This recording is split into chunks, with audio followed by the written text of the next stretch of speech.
What's good? What's good? What's good, Savvy Investors? It's your Savvy Investor Dex back with another video. And today's video, I'm gonna talk to y'all about what it means, what I mean when I say be savvy or savvy investor, and why I spell it with one V instead of two. All right. So first of all, I'll just explain why I spell it with one V instead of two, right? For me, savvy is an acronym, and it means to be studious, ambitious. Oh, I almost went down. It means to be studious, ambitious, versatile, yield. That's what it means. Studious, ambitious, versatile, yield. Right? So one by one, I'm gonna go over what all of those mean to me and how I apply them to my daily life and business. Okay. So first off, I hope this wind not too heavy. First off, we're gonna start with studious. Okay. So studious, obviously we can all go look at the book definition of what it means, but more so, what does it mean to me? And why did I apply it to my whole savvy definition, right? So to be studious, for me, everything on my timeline is pertaining to investments, self-help, motivation, some sports and entertainment, right? I probably got about 5% sports entertainment, probably 80% investments, and the rest is like self-help and motivation. And I would consider that being studious simply because us as in this society we live in, this smart society rather, we all have our phones in our hands all the time, right? Like all the time. So if you always got your hand in your phone, that means you're normally looking at something, social media, you're playing a game, Candy Crush, or you're doing something on your phone, right? So for me, I took that and I said everything on my phone is going to be pertaining to what I do for a living and bettering my life.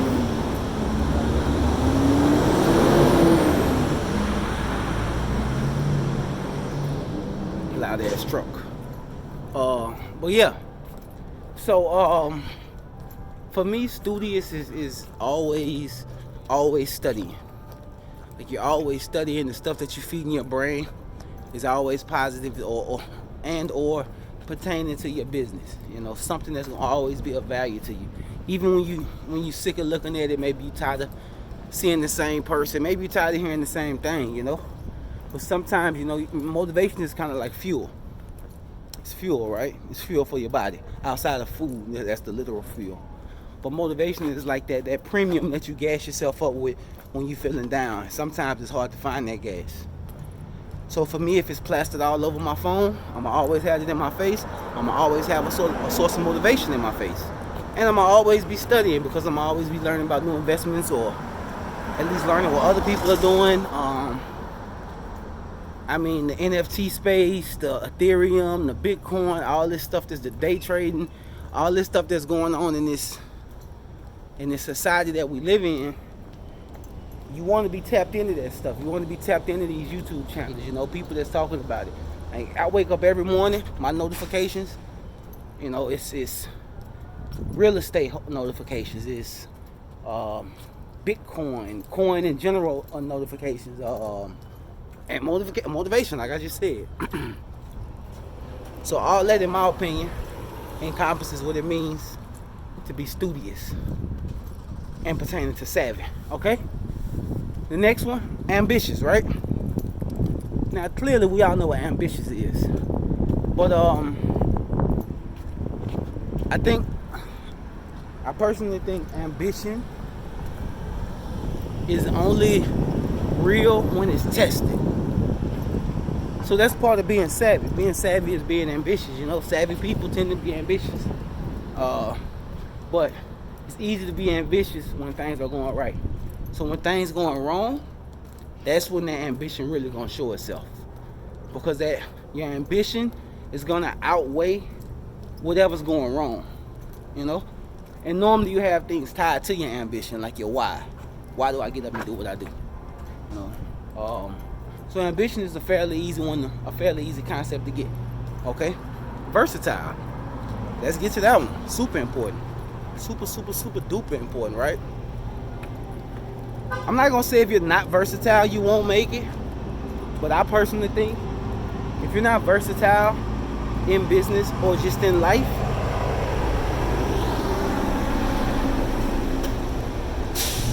if you're not versatile in business or in life, you'll hit the ceiling. You'll hit the glass ceiling real fast, in my opinion. I think being versatile is one of the most underrated qualities out there. And when I say versatile, meaning I pride myself in, you could drop me in the middle of any city in America, give me 90 days, and I'll be on my feet. Because I'm versatile. It don't matter where I'm at, I'm going to figure out the market and I'm going to get it done. You know? Another truck. I'm going to figure out the market and I'm going to get it done. And that's when I say figure out the market. I mean, I could definitely change professions. Who's to say that I do real estate the whole time? Yeah, in case. What this does is just make sure you make food. I will. I'll be back. Good old New Orleans. You gotta love the tours, right? But that's not to say I'm gonna be in the same business, you know. When I'm dropped off in these states, you know, you drop me off in Idaho. I mean, real estate is real estate, but who's to say I won't start selling potatoes in Idaho? But that's because I'm versatile, you know. You drop me off in California, who's to say I won't start a winery or hop in that business? Because I'm versatile, you know. I'm in New Orleans, I'm in the city of tourism, you know. So back when I was in my working days, I was a server. So I felt it made sense for me to come to a city like New Orleans, being that I'm a server, because they provided me options as far as where I can go work at, you know. And serving tables, in my opinion, is one of the better careers to get into, especially for entrepreneurs, because it allows you to make, you know, a lump sum of cash, and it doesn't take up too much of your time, right? But I don't want to go off on a tangent. So that's what I mean when I say versatile, okay? Now, lastly, and most importantly, yield. Y-I-E-L-D. Yield. It got to yield some income. It got to yield some income. You know, whether that be, you know, actual monetary gains or knowledge. But you got to yield. You got to get something from every experience in this business. Like, even when you do something wrong, not in this business, but in business in general. You know, the overage business, wholesale business, tax business, t-shirt business, I don't know, all kind of businesses, you know. You gotta get something from your trials, per se, from the things you go through. You gotta get something from it. So if you're not yielding some type of knowledge or monetary gain from these situations you're going through in business every day, you almost working backwards. You almost just like working in sand. Almost, it's like you working and you got positive intentions and you want to get stuff done, but you're not yielding anything. So there's nothing to take with you from that. You know, you got to be able to take something from it. And like I said, whether that be knowledge or money, preferably both. You know, we want to make money. We got a pressure washer up here, so hold on for a minute.